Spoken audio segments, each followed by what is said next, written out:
CM గారు నాకు ఇవాళ పిలిచారు. పిలిచిన తర్వాత మాట్లాడి వారం రోజుల లోపల పాజిటివ్గా స్పందిస్తామని చెప్పారు. ఆయన కొన్ని సజెషన్స్ చేశారు, వాటిని మేము కూడా ఆలోచించుకొని మళ్ళీ రమ్మన్నారు. తప్పకుండా కలుస్తాం మళ్ళీ.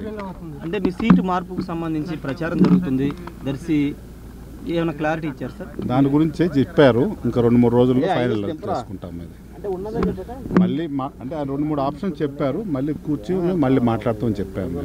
అంటే ప్రకాశం జిల్లా వేరే నియోజకవర్గాన్ని సూచిస్తున్నారు మీకు వెళ్ళమని చెప్తున్నారు. మనం దాన్ని బట్టి ఇంక 2-3 రోజుల్లో మళ్ళీ క్లారిటీ వస్తుంది. ఆయన కొన్ని సజెషన్ చేశారు, నేను కొన్ని సజెషన్ చేశాను. చేసిన తర్వాత ఆ సజెషన్స్ మళ్ళీ ఆలోచిస్తాను నేను కూడా, నువ్వు కూడా ఆలోచించుకోరా అని చెప్పడం జరిగింది. మళ్ళీ వచ్చి కలుస్తాం తొందరలో. సీఎం సర్వేల గురించి ఏం చెప్పలేదు. సర్వే గురించి ఏం చెప్పలేదు. అంటే మీరు జనసేనలో టచ్లోకి వెళ్ళారు, ఒక ప్రచారం జరుగుతుంది. ప్రస్తుతం ఎక్కడికి వెళ్ళలేదు, నేను ఇక్కడే ఉన్నాను బాబు. సీఎం గారిని కలవడానికి వచ్చాను కాదు. ఇప్పటివరకు నన్ను ఎవరు కాంటాక్ట్ చేయలేదు, నేను కాంటాక్ట్ చేయలేదు. జనసేన ఎవరు కాంటాక్ట్, అప్పుడు ఆలోచిస్తాంలేమ్మా. Okay, thank you. మరిన్ని వీడియోస్ కోసం ఛానల్ ని సబ్స్క్రైబ్ చేయండి. లేటెస్ట్ అప్డేట్స్ కోసం వాట్సాప్ ఛానల్ ని ఫాలో చేయండి. అండ్ లింక్ డిస్క్రిప్షన్ లో ఉంది.